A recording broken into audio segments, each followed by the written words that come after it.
Hello guys, अज असीं बनाई आ दाल। हुण असीं लेना रोटी लई पेड़ा। हुण असीं गाइस रोटी लगे वेलण।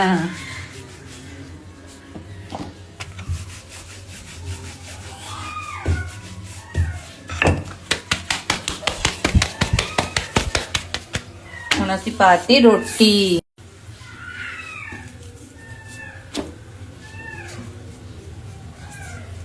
गाइस हुण आप इधरों पका लिया, हुण आप इधरों पकावांगे।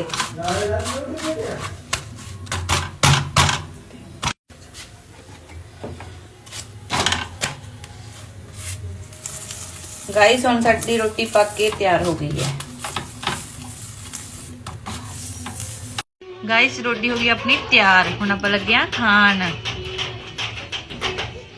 अच्छा भी ला थोड़ा जिहा।